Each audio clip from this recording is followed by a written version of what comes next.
bagaimana kok bisa begitu kuat peran santri, Kiai? Jadi santri itu kuat karena santri itu didorong oleh dua hal. Jadi santri itu yang pertama adalah dorongan teologi. Ya, karena santri itu adalah bagian dari tahap pertama orang mengenal agama Islam. Ya, itu jadi ada dorongan satu yaitu teologi. Yang kedua adalah santri ini bagian dari proses sosiologi, antropologi, dan geografi. Makanya kemudian santri ini adalah terminologi peradaban. Dia bukan terminologi lugawi, tapi santri itu terminologi adab, peradaban. Kalau santri itu terminologi lugawi, itu maknanya tilmidun, murid.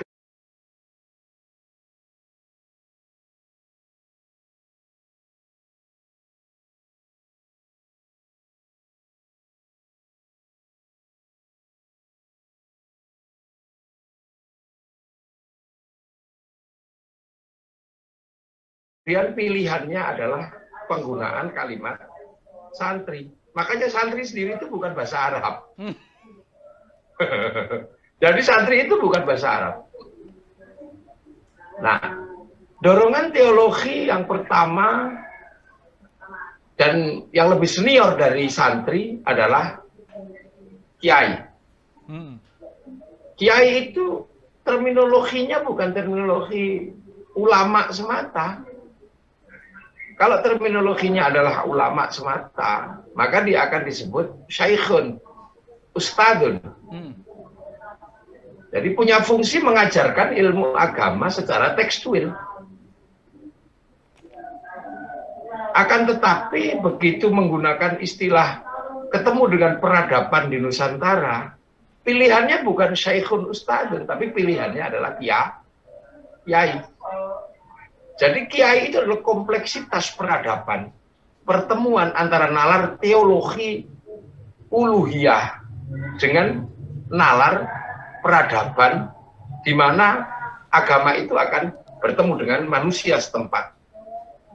Makanya para ulama dulu menggunakan terminologi yang bukan terminologi awal, tapi terminologi yang mengaitkan dorongan teologi dan dorongan di mana Islam itu harus dikembangkan. Kalau dalam bahasa Al-Quran adalah mathaluhum fit Taurat wa mathaluhum fil Injil kazar'in akhraja syat'ahu fa'azarahu fastaghlaba fastawa ala suqi yu'jibu zurra al-yaghidha bimul kufar. Islam itu seperti tanaman. Jadi sudah ditanam. Jadi makanya begitu tanaman itu dibawa ke Nusantara, dia tidak semua menggunakan idiom aslinya yang mestinya tilmidun muridun tidak dipakai. Baru belakangan muncul istilah lagi tilmidun muridun. Nah itu. Jadi kiai sendiri adalah kompleksitas teologis dan kompleksitas sosiologi, antropologi dan geografi lokal. Makanya kiai itu tidak semata-mata guru ngaji. Di situ ada namanya tombak Kiai Pleret. Nah, kan kebo Kiai Slamet. Makanya seorang kiai itu mewakili identitas-identitas peradaban lokal di sini. Dia harus sesakti tombak Kiai Pleret, dia harus sesubur kebo Kiai Slamet, juga dia harus mengeluarkan tuah-tuah. Makanya kiai itu punya maunah. Itu. Dan yang biasanya lebih banyak dia kiai yang ada maunahnya, yang bisa menggabungkan dirinya sebagai tombak Kiai Pleret sekaligus Kiai Haji. Nah, makanya kiai itu bukan bahasa Arab, makanya tidak ada jamaknya kiai itu adalah kuyaha, itu nggak bisa. Terus anak kiai itu Gus tiba-tiba dijamakkan menjadi gawagis, ya nggak bisa, itu syad. Nah, makanya santri itu sesungguhnya adalah terminologi dari semua orang yang punya patron kiai dan mengerti apa yang akan dikerjakan oleh agama dengan wilayahnya masing-masing yang paling sederhana yang dia pahami. Makanya santri itu tidak semuanya kemudian yang ngaji di pondok, itu tidak. Kalau dalam bahasa agama lebih kepada makna mungkin ya, dimaknai sebagai mayuridillahu bihi khairan yufaqihu fiddin. Siapa yang dikehendaki menjadi baik, dia dikasih ngerti urusan agama. Dikasih ngerti, khairannya kan nakirah itu. Nah, nakirah itu maknanya khairan kamilan, kebaikan yang sempurna. Artinya kiai itu ngaji. Baik. Nah, ada orang yang ngerti ngaji itu baik, maka ada yang kemudian menyiapkan sendal. Nah, itu juga termasuk khairan. Pengajian itu baik, sampahnya ada yang membersihkan. Nah, membersihkan sampah itu juga khairan. Makanya tadi itu barusan saya juga punya santri, nggak mau ngaji. Kerjaannya mijeti saya. Ini masih ada di sini, nanti tak kenalin itu. Masih ada di sini. Jadi dia itu bilang, dia merasa hidupnya sangat tenang ketika bisa mijeti saya. Karena dengan dia mijeti saya, kemudian saya menjadi enak, badan saya menjadi lega, dan ketika ngaji saya menjadi biasa, jadi normal. Dan itu bagi dia sudah cukup. Gitu lah. Makanya ketika Surabaya meledak, terminologi santri tidak kemudian semata-mata santri yang mengaji, tapi semua muhibbinnya para kiai, semua yang ini. Makanya yang perang itu tidak hanya santri. Makanya kalau hari santri lombanya jangan cuma lomba baca qiraatul kutub. Tapi ya mungkin bisa makan kerupuk, bisa makan. Karena santri itu macam-macam.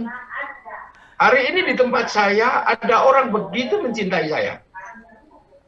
Tapi dia aneh, pengen ke tempat saya dengan jalan kaki. Tak tanya namamu siapa? Satu namanya Heri Prabowo, yang dua namanya Sukoco, apa tadi? Yang satu namanya Bambang. Namanya nggak ada Arab-Arabnya sama sekali. Ketika disuruh ngaji juga nggak bisa, tapi semangatnya sampai dia jalan kaki dari Lampung ke sini. Ini ada di tempat saya. Apakah kemudian itu tidak mau saya sebut santri? Dia mengaku sebagai santri saya. Nah, tadi juga ada, jarang sekali ketemu.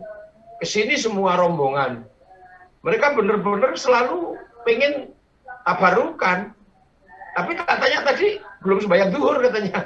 Padahal sudah habis asar. Nah, inilah yang kemudian, makanya santri itu adalah perwakilan peradaban. Makanya dia juga bukan bahasa Arab. Dia adalah mewakili dorongan teologi, tapi juga mewakili dorongan sosiologi, antropologi, dan geografi. Dan itu khas adanya di Indonesia. Maka tolong jangan dipersempit makna santri.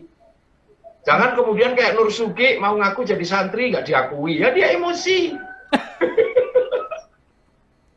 Nur Sugi itu kan juga santri sebenarnya, tapi sering jual jamu dulu. Nah, terus mau ngaku sebagai, salahnya dia ngaku sebagai kiai itu aja. Coba kalau tetap ngaku santri nggak ada masalah. Dia santri juga, cuman santri yang bengal gitu loh. Nah, kan gitu. Nah, emosi kan biasa. Ada anak itu kadang emosi lihat orang tuanya nggak peduli terus ngamuk-ngamuk. Dia bukan orang tuaku kan gitu kan, biasa sebenarnya. Oke. Nah itulah itu. Oke. Nah, kalau santri tadi kan belajar seniornya, gurunya itu Ya.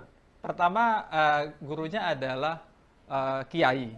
Yang keduanya terminologi itu tidak berangkat dari mana-mana, tapi berangkat dari sejarah kita sendiri. Kalau dicari di tempat lain nggak ada.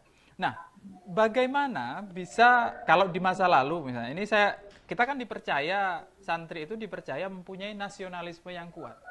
Dari cara santri belajarnya di pondok itu kan tirakat, belajar akhlak ke kiai, belajar ilmu juga, pengetahuan. Tapi tiga-tiganya yang dominan itu kan akhlak biasanya. Sama tirakat kalau ini.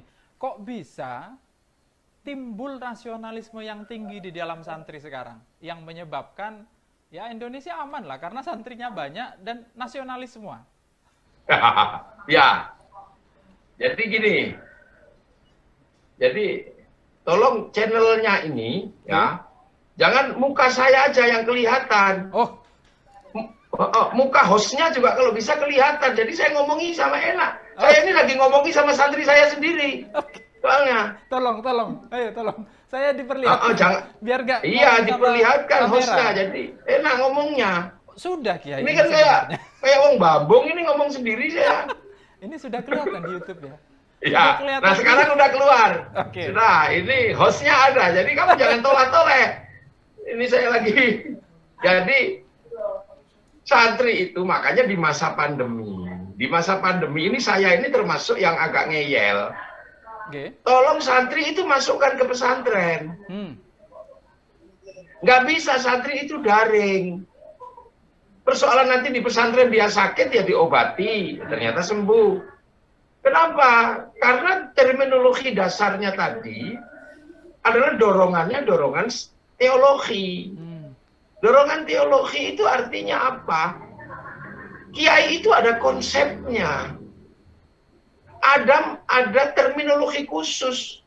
Dan itu ada di dalam Al-Quran. Kenapa orang percaya kiai? Kenapa orang percaya ustadz? Karena Al-Quran menyebutkan. Dan Rasulullah menjadi wasilahnya. Al-Quran menyebutkan innama yakhsyallaha min ibadihil ulama. Nah Rasulullah menyebut al-ulama warasatul anbiya. Kalau tidak ada sebutan al-ulama warasatul anbiya, kita tidak bisa kemudian disebut kiai atau disebut ulama. Karena semuanya adalah milik Nabi. Semuanya adalah harus diurus sama Nabi. Perjalanan manusia yang berubah-ubah secara geografis, ini kemudian dipasrahkan sama ulama. Tadi itu, makanya di level-level tahun berubah, zaman berubah, ulama mendapatkan kepercayaan karena mendapatkan stempel warisan al-ulama warasatul anbiya. Tanpa itu ya semua tidak boleh jadi ulama, semua harus kembali kepada Quran dan Sunnah, nggak boleh kemudian taklid sama ulama. Nah kalau di NU kan nggak di santri, bisa taklid sama ulama. Karena ulama itu pewarisnya para nabi. Persoalan warisannya sedikit-sedikit, lah itu kan urusan warisan. Kalau sahabat ya warisannya banyak, wong sahabat. Terus tabiin warisannya banyak. Lah kalau sudah sampai di kiai, warisannya dikit-dikit, maka yang diwariskan juga nggak banyak. Ada yang cuma diwariskan maghrib tok, ada yang diwariskan zuhur tok, ada yang bisa diwariskan setahun sekali lebaran, gitu. Akan tetapi konsep pembelajarannya ulama itu tegas, innama yakhsyallaha min ibadihil ulama. Jadi ulama itu adalah manusia-manusia yang yakhsyallah, yang takut sama Allah. Nah, yakhsyallah itu mas'ulnya ulama. Dia yang akan menjadi kontrolnya ulama. Makanya kemudian ulama itu dibangun atas dua pendidikan. Satu pendidikan ilmiah, satu pendidikan yakhsyallah. Yang di situ ada akhlak, ada tak sabar, ada apa. Nah, pendidikan yakhsyallah itu adanya pada pesantren. Dia nggak bisa dengan daring. Gitu loh, daring nggak bisa. Akhlak yakhsyallah itu hanya bisa ketika seorang santri, seorang murid ini ketemu dengan guru. Sehingga duduknya juga ditata. Berhadapan dengan gurunya ditata. Lah kalau daring bisa ngaji di atas WC. Sambil baca, sambil lihat YouTube. Itu ilmunya dapat, akhlaknya hilang. Itu mencari ilmu itu wastibarun dengan kesabaran. Nah kalau daring nggak ada kesabarannya, bisa handphonenya dibanting. Tapi konsep metodologi yakhsyallah yang bermakna sabar bisa didapat di dalam pesantren. Gudiken lama-lama juga sabar. Gudiken kukur-kukur jauh dari orang tua, sabar. Jajannya hilang diambil temannya, sabar. Itu ditempeling sama seniornya, sabar. Mijailere koncone, sabar. Mau pakai simpak, tahu-tahu simpaknya nggak ada, sabar. Nah, akhirnya itu hanya bisa didapatkan di dalam pesantren. Tidak bisa. Makanya kalau persoalan ilmu, saya bisa mencetak anak saya menjadi alim. Tapi rumah saya nggak bisa mencetak anak saya menjadi yakhsyallah. Dia harus tak titipkan di tempat lain. Lah itulah makanya banyak sekali orang alim kalau tidak melalui proses pembentukan yakhsyallah lewat pesantren, biasanya ya ngalim, ya ulama. Tapi ulamanya nakiro, tidak makrifat. Ya kan, Cisno Gurgronya itu alim, tapi dia nakiro. Enemeri Shimel, alim, apal kutubus sita, tapi dia nakiro. Dia tidak punya mas'ul yakhsyallah. Makanya di dalam Islam, kalau nakiro nggak bisa jadi mubtada. Karena mubtada itu harus ma'rifat. Kepaksa jadi mubtada, khobarnya muqaddam, mubtadanya muakhor, percaya huwa. Nah itu, pembentukan ini menghasilkan kecintaan orang kepada gurunya. Nah, di santri diajarkan bahwa kami ini hanya pewaris. Maka muridnya nanya, lah kalau kiai mewarisi dari mana? Dari guruku. Lah di mana? Makamnya di sana. Beliau sudah mati, ziarahilah makam itu. Maka kemudian seorang santri ziarah ke makam gurunya. Begitu tahu makam gurunya, pasti dia akan mencintai makam gurunya. Dia ziarah ke Jombang, dia akan mencintai tanah Jombang karena ada Kiai Hasyim Asy'ari. Padahal dia mondoknya di Suci, di Mambaus Sholihin. Kan gitu. Tapi kemudian ziarah ke Langitan. Akhirnya santri Suci mencintai tanah Langitan. Karena di situ bersemayam gurunya Kiai Mas Bukin Fakih. Mas Bukin Fakih kan di situ, Yai Fakih, Yai Abdul Hadi, di situ semua. Nanti kemudian ziarah ke Jombang, ke tempatnya Kiai Hasyim. Akhirnya ke atas gurunya lagi diziarahi. Sampailah pada guru mulia di tanah Nusantara, namanya Wali Songo. Nah begitu tahu Wali Songo, ternyata Wali Songo inilah dulu yang membangun satu sistem. Sampai menghasilkan tatanan-tatanan yang diduplikasi oleh murid-muridnya. Di Demak, di Banjarmasin, di Sulawesi, di Sumatera, yang akhirnya tatanan-tatanan para wali itu membentuk satu teritori yang namanya wilayah. Makanya kawasan kita disebut wilayah, karena ini dulu adalah teritori pembelajarannya para wali. Jadi dorongan teologis mampu membentuk antropologi, sosiologi baru, dan ruang geografi baru. Nah, teritori wali ini kemudian disebut wilayah. Dan wilayah itulah yang kemudian disebut Negara Kesatuan Republik Indonesia. Makanya santri otomatis pasti mencintai wilayah. Karena ini teritorinya para wali. Rasa cintanya dibangun dari mana? Dari proses yakhsyallah yang ditanamkan di dalam pendidikan pesantren, menghasilkan kecintaan pada guru-gurunya. Nah, guru-guru yang sudah meninggal, diziarahi, itu dapat jaminan dua. Satu adalah jaminan amanu wa amilus sholihat.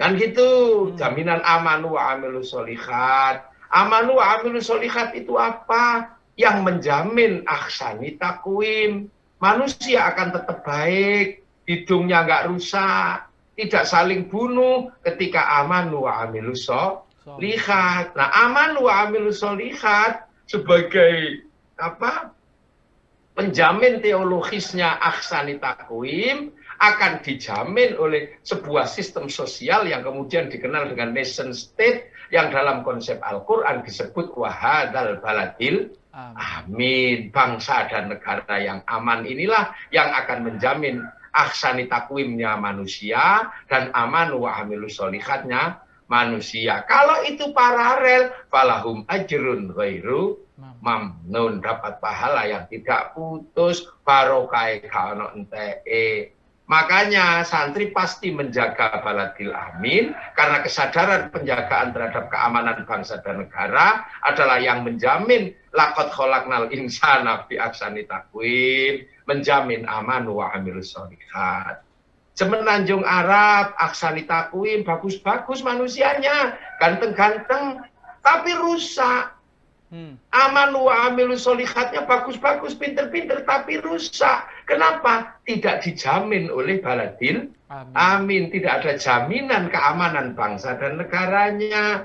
Makanya kalau sudah terkait keamanan bangsa dan negara, yang akan menjamin manusia yang baik, dan akan menjamin aman wa amilus sholihat, maka kiai-kiai tidak pernah ragu, bahkan mengeluarkan resolusi jihad, korban darah dan nyawa demi terciptanya keamanan bangsa dan negara untuk menjamin aman wa amilus sholihat dan aksani takwim.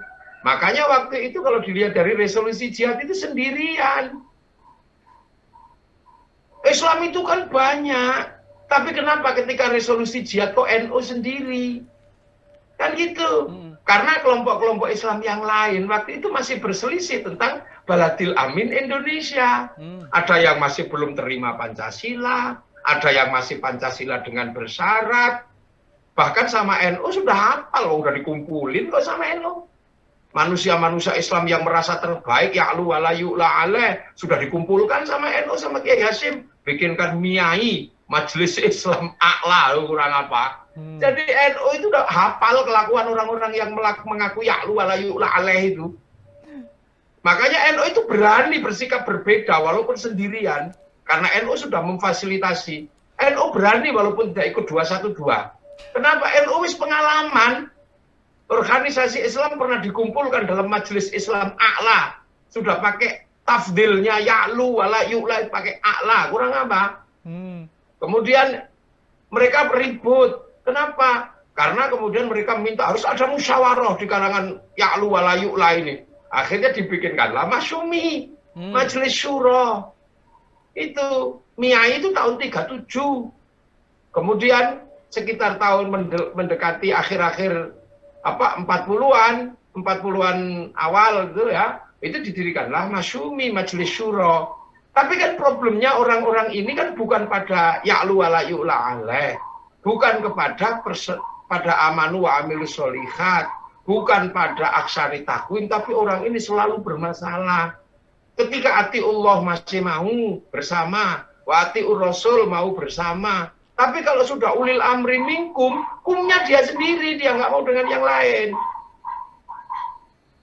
Jadi wa ulil amri minkum, kumnya dia sendiri. Makanya kalau kita lihat, kenapa untuk keputusan segenting itu, NU bikin sendiri resolusi jihad. Karena tahu yang lain pasti bermasalah kalau sudah diajak jihad. Karena mereka menganggap bahwa negeri ini belum final dalam urusan keislamannya, tapi NU menyatakan sudah final. Makanya kalau yang lain nggak mau, nggak usah ditunggu. NU bikin sendiri resolusi jihad 22 Oktober dan hasilnya meledaklah peristiwa 10 November. Dan sekarang orang baru tahu ternyata di balik peristiwa November tanggal 10 ada peristiwa 22 Oktober. Nah, ini semakin terbuka dan terang benderang. Jadi falahum ajrun ghairu mamnun, ada pahala yang tidak terputus. Inilah yang akan membuka cakrawala sejarah masa lalu di mana santri itu berada. Tapi sekali lagi ini sudah dikerjakan sama nenek moyang kita. Ini sudah, tinggal kita ceritakan. Lah santri milenial ini mau ngapain? Masa mau ceritakan kehebatan nenek moyangnya terus? Nah, kan nggak gitu. Itu sekarang kayak pertanyaan selanjutnya. Di era milenial ini, kalau menurut jenengan, kalau kehebatan nenek moyangnya sudah terbukti. Udah paling hebat. Udah paling hebat. Sendirian berani minggung negara. Oke. Kalau ya, sekarang, ketika negara bahaya, sebentar. Ketika negara bahaya, itu ketika kelompok kanan dan kelompok kiri ini sudah berseteru.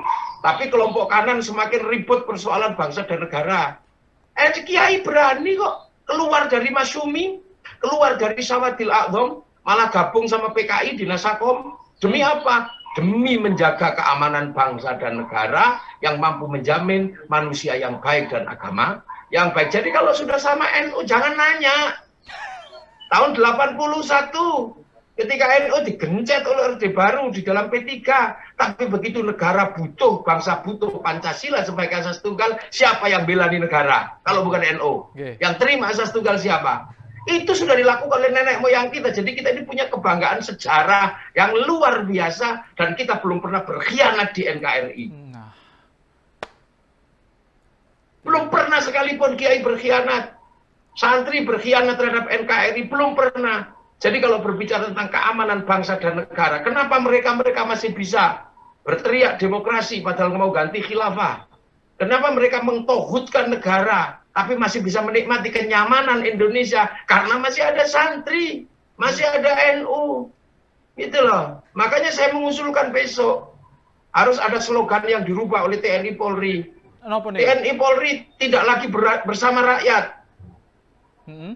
TNI Polri bersama Pancasila dan UUD 45. Bila perlu tambah satu lagi, bersama santri. Karena santri tidak pernah berkhianat pada NKRI. Sementara rakyat yang lain sudah mencoba berkhianat pada bangsa ini. Berat. Coba, apakah kemudian kalau rakyat yang banyak itu minta ganti berubah Pancasila terus TNI Polri mau? Ya nggak bisa.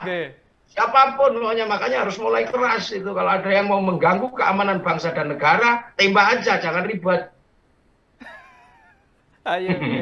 Iya, kita ngamanin bangsa dan negara pakai darah nenek moyang kita.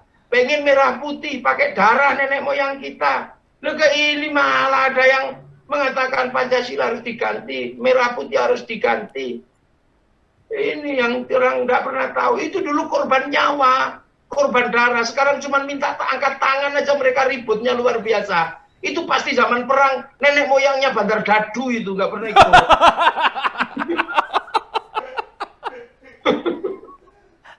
Loh inilah, loh iya kan? Itu perjuangan besar, sehingga orang bisa bersatu, punya negara yang menjamin akhlak orang, yang menjamin sholat orang, yang menjamin hak milik orang. Tanpa keamanan bangsa negara, jangan pernah membayangkan agama yang baik. Jangan pernah membayangkan manusia yang baik. Makanya pemimpin yang dolim 100 tahun itu lebih baik daripada sehari tanpa pemimpin. Nah ini terus milenial ini yang mesti berpikir, ngopo. Nah itu nenek moyang kita sudah bekerja, Gus Dur sudah berbuat. Gus Durian mau ngapa? Sekarang Gus Dur sudah berbuat, gitu. Mbah Hashim sudah berbuat. Santri NU mau apa sekarang? Ayo, itu tantangan terberat kita. Pergeseran dunia ini. Itu yang barusan mau saya tanyakan, Kiai. Loh, kok katanya dari tadi? Wah, kamu itu mengganggu. Jadi kan dulu sudah keren-keren apa yang dilakukan oleh Mbah Hashim. Sudah luar biasa. Keren. Gus Dur. Kiai Wahid. Keren. Nah, ya. Sekarang kalau saya tanya begini, Kiai. Menurut Kiai, santri sekarang ini keren atau enggak? Tetap keren. Tetap keren. Tetap keren selagi dia cinta bangsa dan negaranya. Tetap keren. Oke. Tetap keren santri. Saya nggak kebayang itu. Mungkin juga saking pusingnya kan. Ada santri pengen khidmah sama kiainya, pengen menunjukkan keseriusannya lah. Terus dia jalan kaki itu gimana coba? Ada mobil.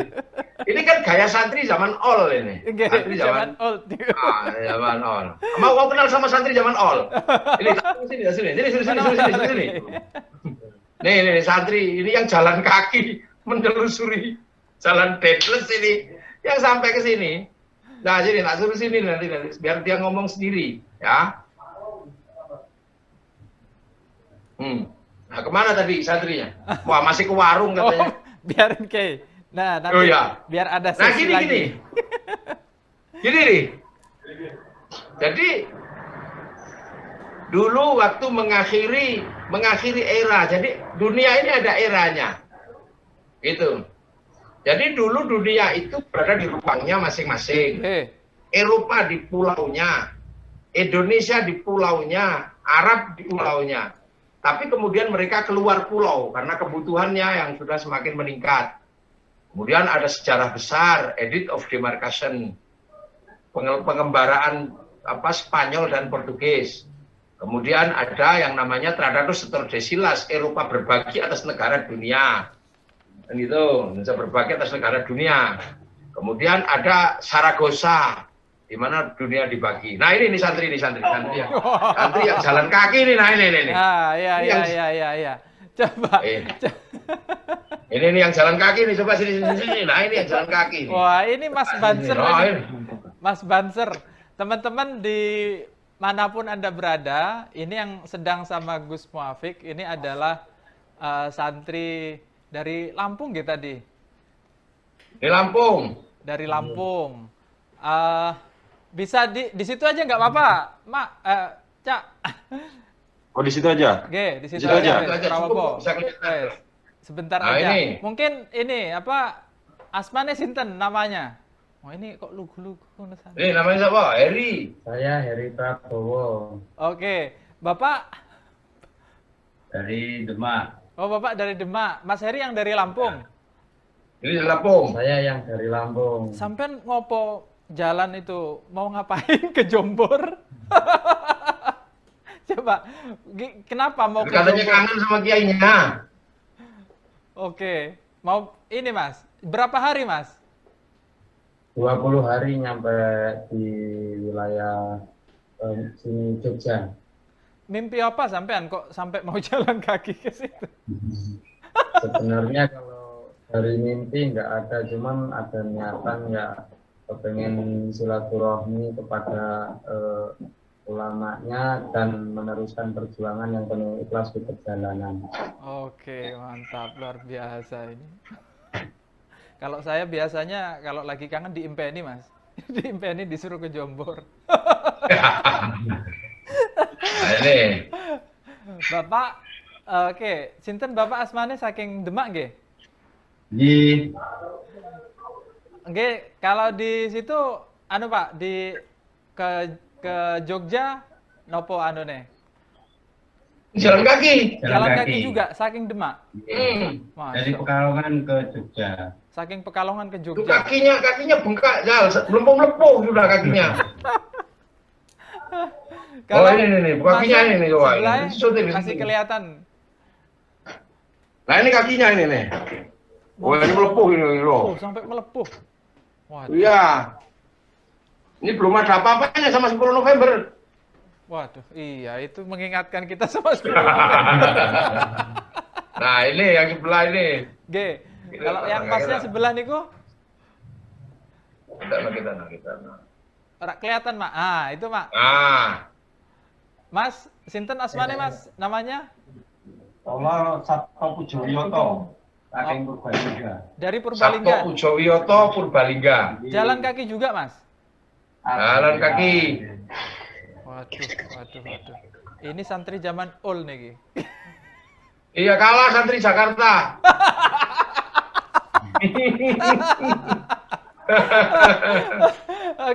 Oke. Jadi ini tadi jalan kakinya kata Kiai belum sebagian, urung masih kalah sama yang November. masih kalah. Jadi perjuangan Kiai zaman dulu masih jauh lebih parah lagi. Lebih berat dari ini. Iya, karena kiainya juga lebih enak Kiai sekarang daripada Kiai dulu. Kalau Kiai dulu pripun, Kiai? Ya nggak enak pastinya. Oke, baik. Terima kasih Mas Kang. Matur nuwun. Lanjut dulu sama ya, ini Kiai. Nah, geser lagi. Semoga nanti ini cepat sembuh kakinya. Oke. Nah, Kiai, tadi sudah cerita perjuangan-perjuangan. Sekarang saya mau ke yang jadi zaman gini now. loh, tadi tak terusin. Oke. Jadi ketika dunia itu bergeser, kemudian imperialisme berakhir. Ya itu salah satu akhir imperialisme adalah kemerdekaan semua bangsa. Pasca penjajahan negara-negara yang tadi saya sebut memang trennya adalah tren pengembaraan keluar dari pulau atau yang tadinya terkunci di pulau. Itu berakhir. Kemudian setelah berakhir perang, kan ada eranya. Hitler jatuh tahun 48. Nah, dunia mengalami perang dingin. Perang dingin apakah kemudian ke Amerika atau ke Soviet? Betul. Santri mengambil peran yang luar biasa di Indonesia. Sampai era perang dingin berakhir, santri kemudian membangun entitas bangsa tetap bertahan dengan Pancasila. Jadi akhir imperialisme itu Pancasila, konflik Amerika dan Soviet diselesaikan dengan tetap berpancasila. Kemudian problem runtuhnya Soviet juga tetap dengan Pancasila. Dan santri tetap berada di situ, tidak pernah kemana-mana. Ngajinya tetap. Jadi protokol ulama tetap ada. Fikih, kalam, tasawuf tidak pernah bergeser. Makanya zaman butuh apapun, santri tidak pernah kekurangan stok. Giroh keagamaan sekuat apapun, santri tidak akan pernah kehilangan referensi. Karena dorongan awal yang namanya santri itu teologis, ilmunya masih dirawat sampai hari ini. Dan sosiologi antropologinya masih dirawat. Makanya ketika dunia berubah, itu bergeser dunia. Ada yang melihat bahwa kaum muslimin ditindas sama Amerika, melahirkan giroh.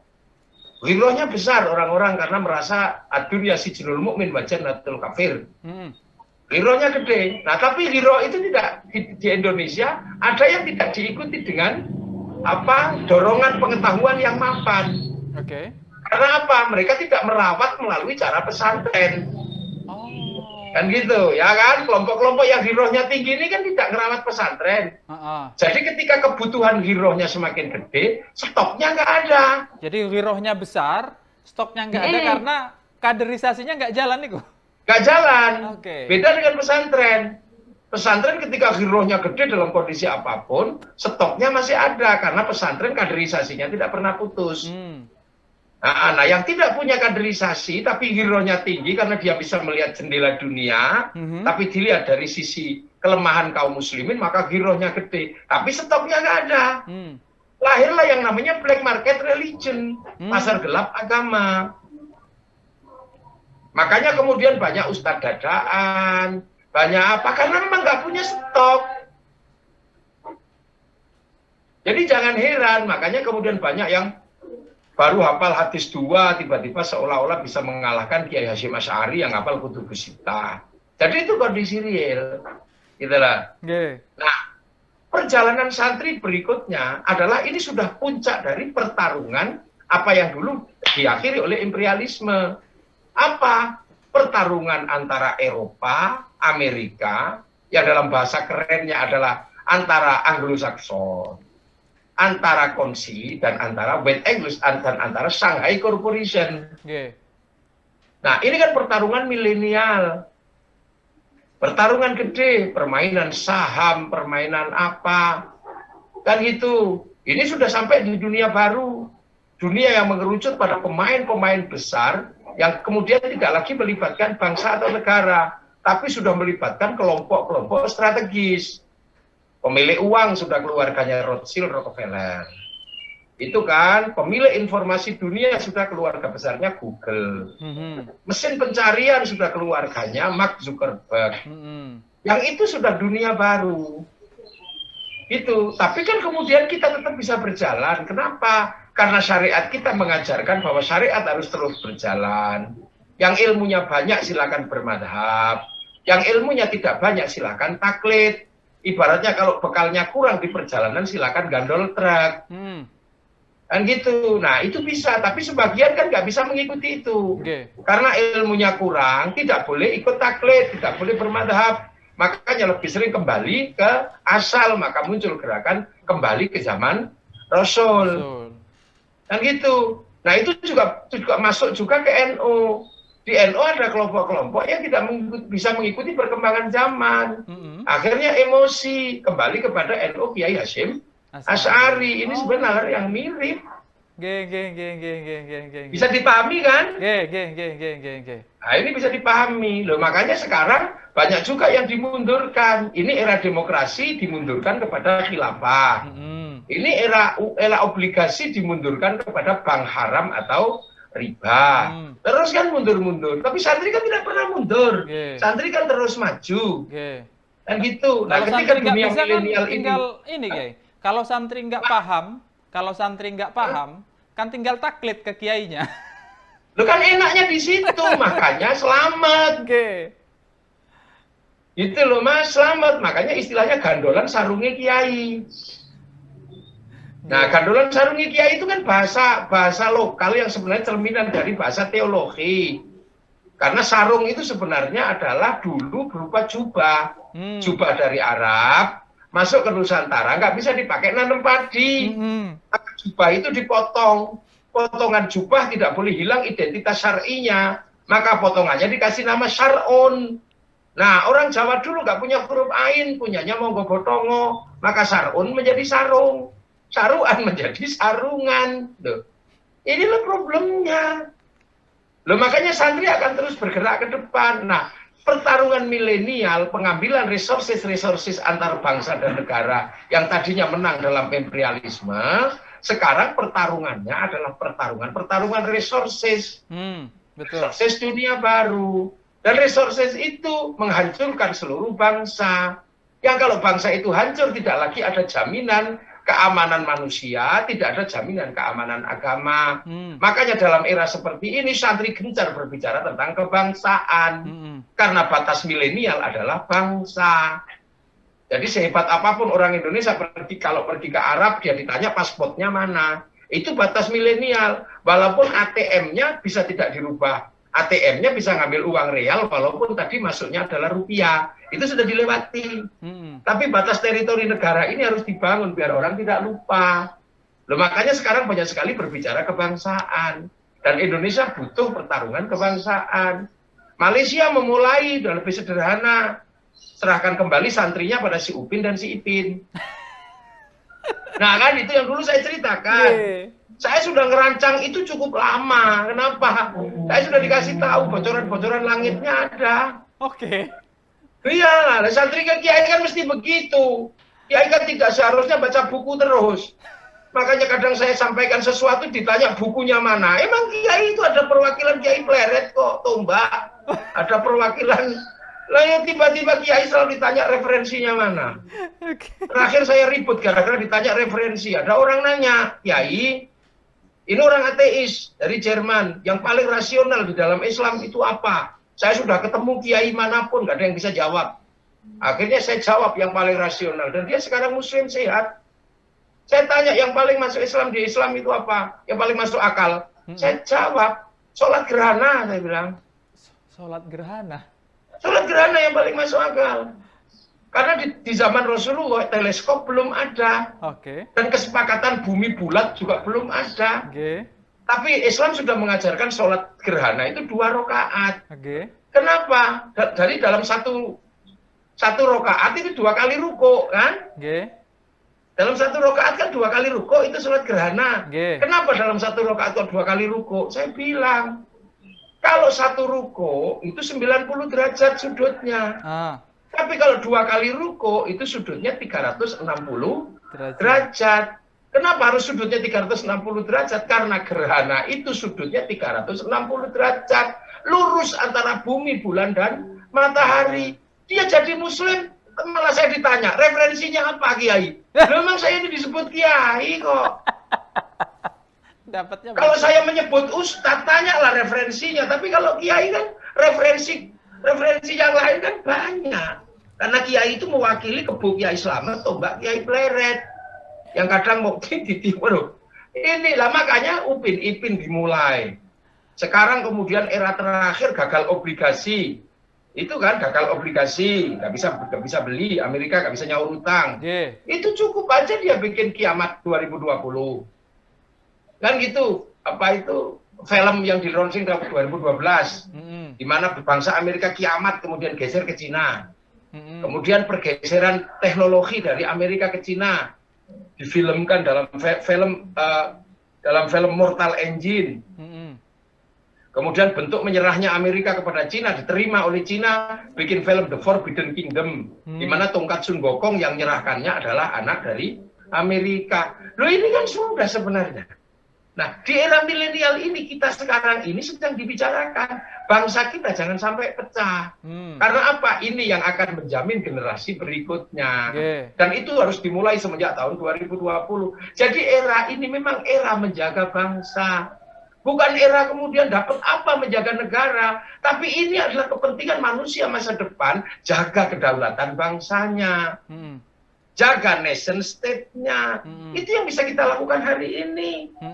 Tapi santri nggak akan kekurangan stok karena kaderisasinya banyak. Jalan. Loh, makanya sekarang banyak sekali kiai-kiai bikin dialog kebangsaan, ngaji kebangsaan. Karena yang dibutuhkan hari ini adalah bercerita tentang kebangsaan. Dulu tentang kemerdekaan negara.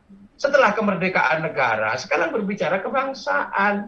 Kenapa? Karena titik temu peradaban sekarang ada dalam waja'alnakum syu'uban wa qabaila lita'arafu. Ini era baru.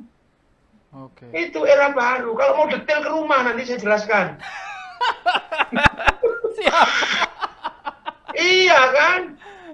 Jadi era baru ini. Karena Anda sudah nggak ngerti.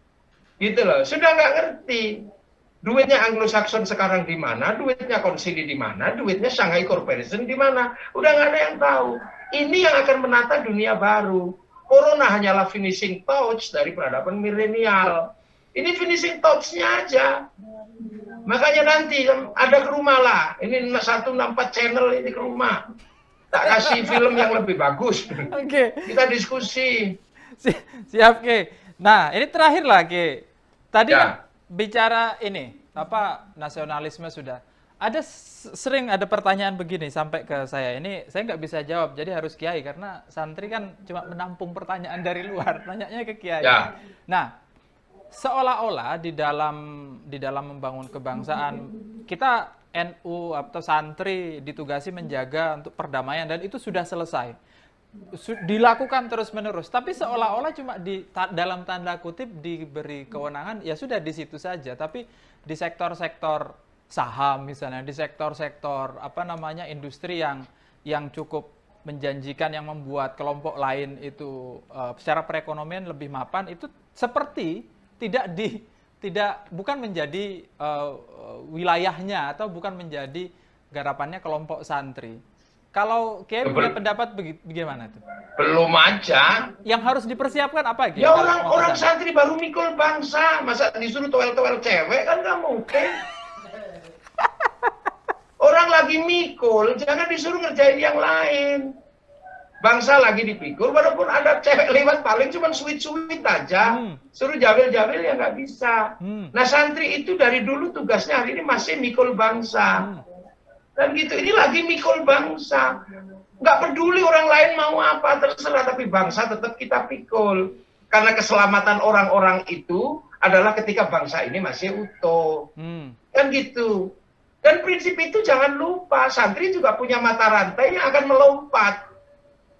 Lompatan santri mereka juga nanti akan kaget, jangan heran. 20 tahun lagi dipikir santri cuman begini, tunggu aja. Nanti ketika krisis 2040, krisis pangan, krisis air, dan krisis energi, itu jawabannya Indonesia. Krisis pangan, makanan kita paling bervariasi. Krisis air, kita air melimpah. Krisis energi mau pilih apa? Energi panas bumi, kita negeri cincin api. Energi matahari, kita 3 waktu. Energi angin, kita punya pantai terpanjang dunia. Nah itu semua akan hilang kalau bangsa kita nggak kita jaga dari sekarang. Sebenarnya santri ini sudah menjaga, menjadi pagernya. Maka banser yang datang ke sini, santri yang datang ke sini sedang menjadi pagar negara kesatuan ini adalah persiapan panjang. Bahwa persoalan saham, sebentar lagi saham juga akan runtuh. Itu runtuh lah. Pemilik mall sebentar lagi juga akan pusing karena mallnya nggak laku. Karena bisnis online. Dulu seluruh kisah cinta mesti lewat Pak Pos. Sekarang Pak Posnya nggak ada. Ini peradaban baru, santri nggak usah berkecil hati. Selagi santri bisa khidmah dalam menjaga bangsa. Tapi nanti jangan salah, anak-anak kita terdidik bagus. Jadi untuk al-akhdhu bil jadidil aslah, tunggu tanggal mainnya. Banyak sudah. Tunggu tanggal mainnya. Anak-anak yang sudah belajar. Saya punya santri yang sekarang sudah ahli nuklir, ada. Bukan santri baru, santri saya dari kecil. Sekarang sudah ahli nuklir. Sudah ada. Sekarang sudah ada yang ahli nanofisika, ada. Sekarang tunggu aja. yang ahli saham sekarang juga sudah ada, lagi sekolah di Inggris ada. Tunggu aja kalau itu sudah terjadi. Modal sosial kita siapkan, modal struktural kita bangunkan. Nggak usah khawatir, tunggu tanggal mainnya kalau sudah santri. Ini kan santri pemilik PO, mobilnya direntalkan, nggak ada masalah, biar orang lain yang nyopir. Tapi tunggu nanti, Wahab dulu kan begitu. Kita punya mobil nggak apa-apa, kan bisa nyewa sopir, tapi tunggu nanti. Kalau anak-anak kita mobilnya bagus seperti ini dan disopir sendiri, santri akan menjadi idola masa depan. Tunggu saja. Oke. Adem kalau ngaji. Tunggu saja. Bayangkan, Yahudi sudah datang ke sini, mencoba bikin cerita bahwa Borobudur adalah punya dia, dari Nabi Sulaiman. Itu sebenarnya persiapan nanti kalau dia datang ke sini mau nagih, ini tanah nenek moyang kami. Nggak bisa, santri nolak. Borobudur bukanlah Ardul Muqaddasah, tapi dia Magelang. Ini nanti tunggu aja, tunggu aja. Orang sampai nggak usah kaget. Di Australia sudah ada Gus Nadir. Berapa nanti yang akan ditetak sama Gus Nadir Sausen? Banyak. Di dalam kancah internasional ada Gus Yahya Stakuf, ada. Yang bagian menjaga, yang sering kelahi dengan kelompok-kelompok radikal, urusannya Kiai Said. Yang berdoa masih banyak, yang jalan kaki doain Kiai aja masih ada. Coba itu kalau ada di NU gimana? Setiap langkahnya itu menjadi doa. Bagaimana Kiainya nggak sehat, setiap langkah dari Lampung, dari Purbalingga, dari Demak itu mendoakan Kiainya. Apa nggak manjur itu doa yang seperti itu? Tirakat nih kok. Lengkap masih di NU. Tenang aja.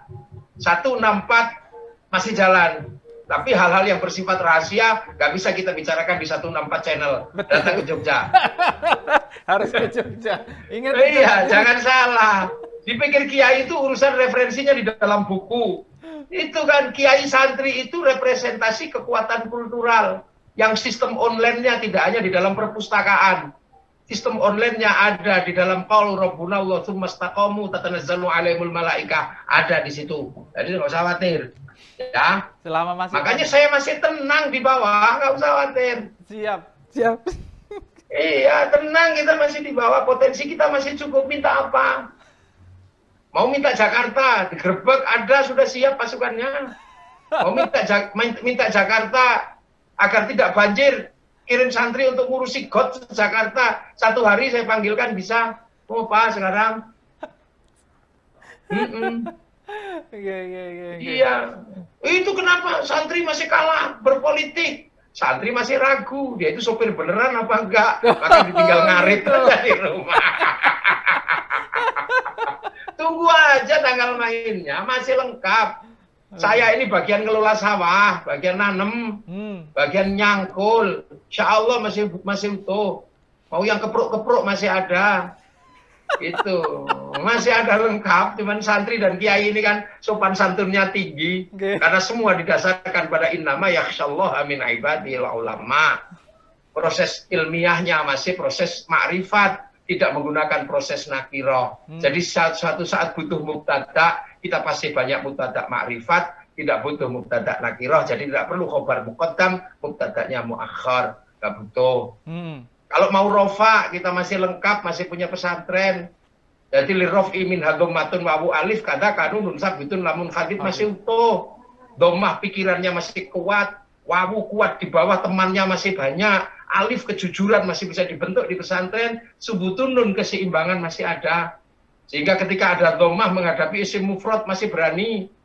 Domah harus menghadapi jamak taksir masih berani. Domah masih ketemu jamak mu'annas masih salim, nggak usah khawatir. Nggak khawatir jadi i'rab, nggak usah, nggak khawatir semua jadi i'rab. Takhiru akhiril kalim takdirun aw lafdhun li amilin ulim. Jadi perubahan selalu karena amil yang masuk. Udah tenang aja, masih utuh. Masih banyak amilnya, Kiki? Masih, santrinya masih pinter-pinter. Sombong-sombong nggak apa-apa. Santri kita nggak apa-apa. Ya, karena kita sering belajar alfiyah. Alfiyah itu sombong boleh. Watak tadi ridhom bighairi sukhtin fa ikotan alfiyah tabnu mu'ti. Alfiyah saya lebih bagus dari alfiyah guru saya. Tapi santri NU nggak lupa bahwa bisa bikin haizun tafdila mustaujibun sana iyal jamila, tetap memuji guru-gurunya, nggak usah khawatir.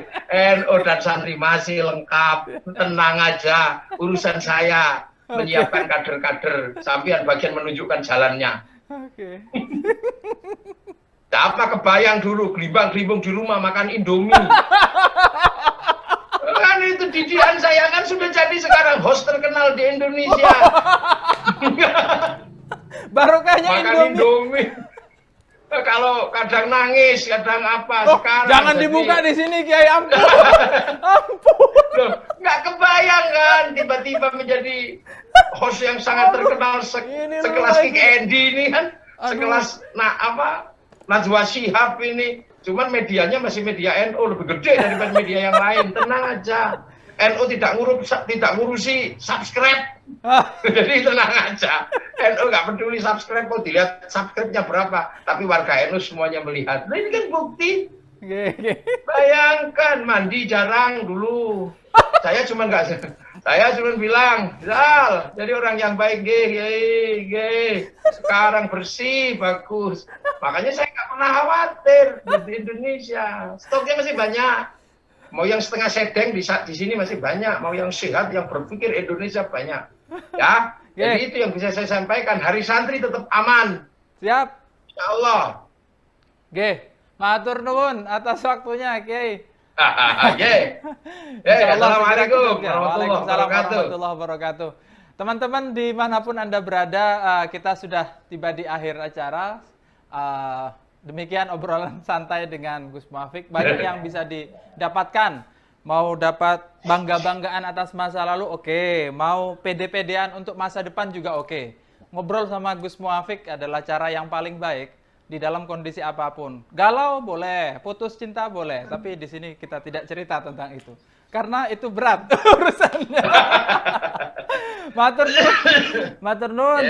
Teman-teman dimanapun Anda berada, terima kasih sudah bergabung bersama kami. Jangan lupa untuk selalu update kegiatan-kegiatan Gus Muafiq di channelnya Gus Muafiq juga ada, terus di 164 channel juga. Wallahul muwaffiq ila aqwamit thoriq. Wassalamualaikum warahmatullahi wabarakatuh.